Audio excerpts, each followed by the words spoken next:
Okay, so I was watching one of my favorite YouTubers, Uneducated Economist. I like his perspective. You know, he's like a normal guy like me that is interested in these things, and he makes some good calls. Now,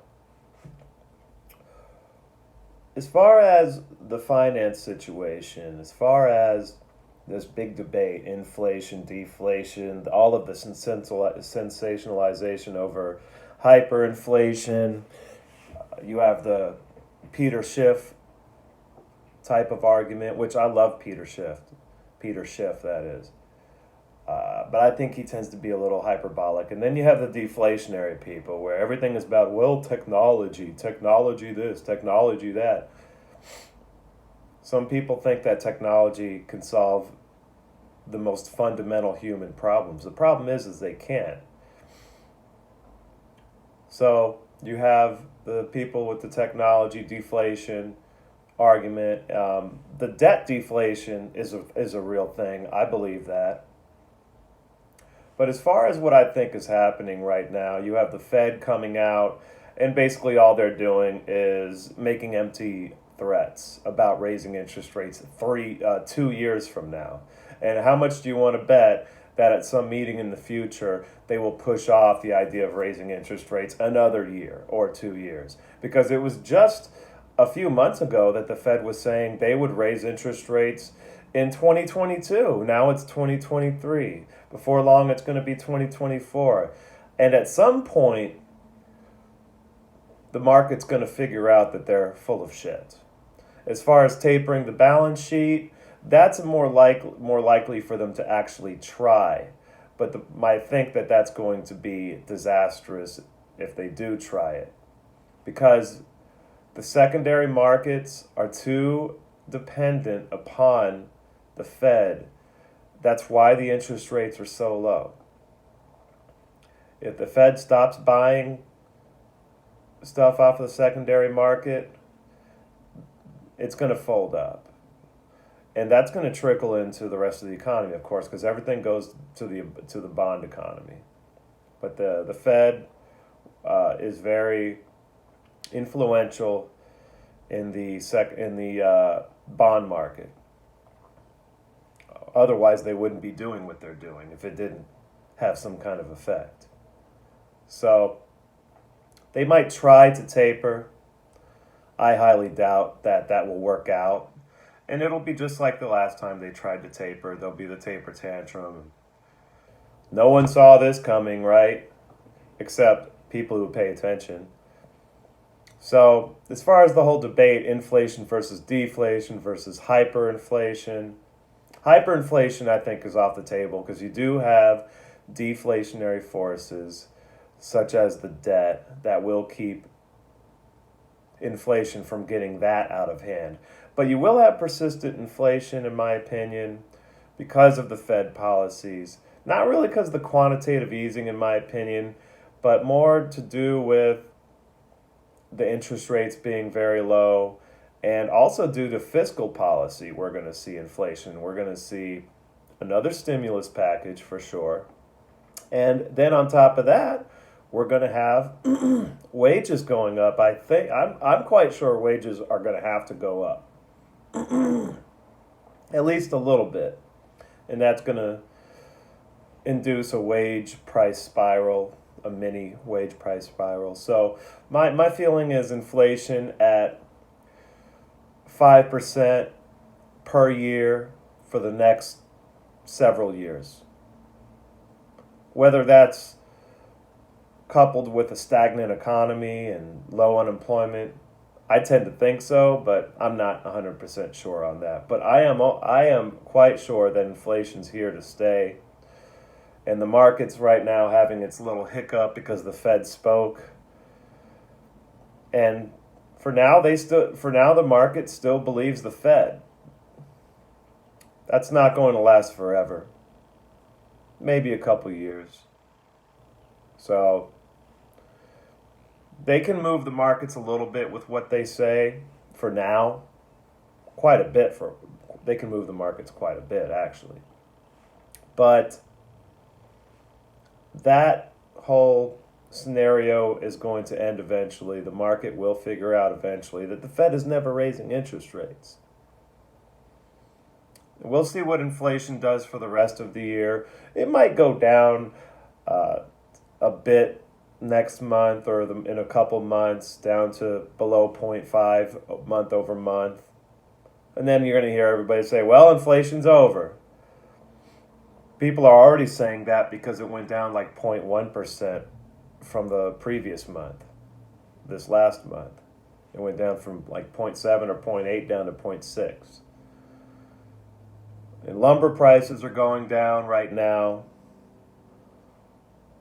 Lumber is an important thing, but it's only one good of the entire basket of goods. Food is going to continue to steadily rise.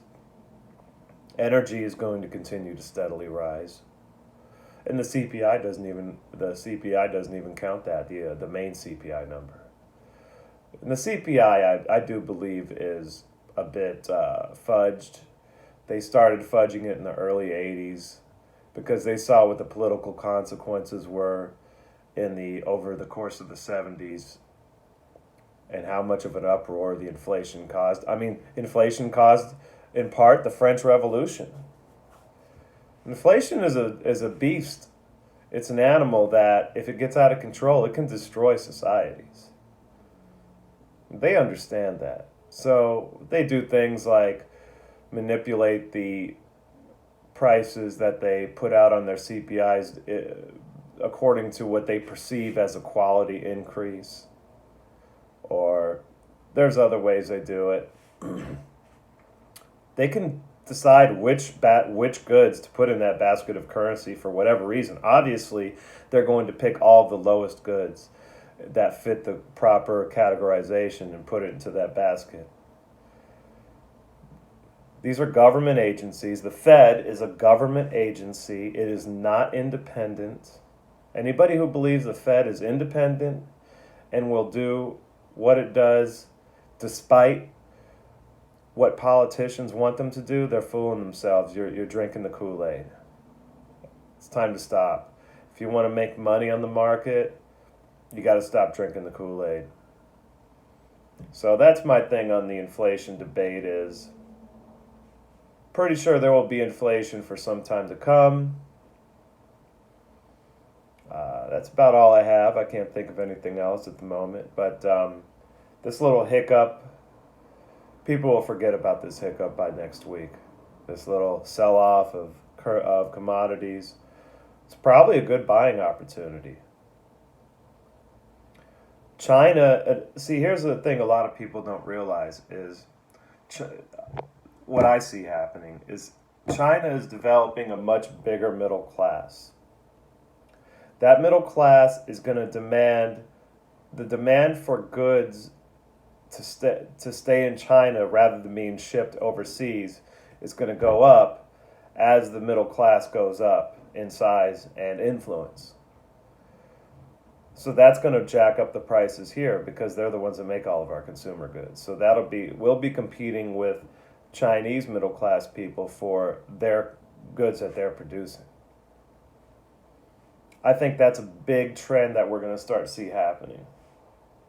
And we'll see what comes of it. But in short, final answer, persistent, let's say 5% inflation year over year for the foreseeable future, let's say for the next 5 years. There will be another stimulus package next year. I don't think that the politicians will be able to resist putting through another stimulus package. This Pandora's box of basically government handouts, direct government handouts to the population, which is the voter, is that Pandora's box has been opened. Really, it was opened by George Bush Jr., that asshole. I think he gave everybody like the government gave everybody like $200 at the time. And then they managed I'm surprised they haven't done it between then and last year. But that Pandora's box is open. The politicians, first and foremost, want to get reelected. They want to keep their jobs. The Republicans won't be able to block a stimulus check. So it's a lose-lose for the Republicans as far as politically speaking. Unless they're the first ones to, I guess, propose it. So there will be another stimulus check. That's going to add to the inflationary forces. So I think that it's going to be not high inflation, but just above normal inflation, 5%, 5%. According to the CPI. I mean, right now, the actual inflation, if we were to be honest, a lot of people are saying over 10%. I'm not sure, but I know it's higher than what they're saying in the CPI.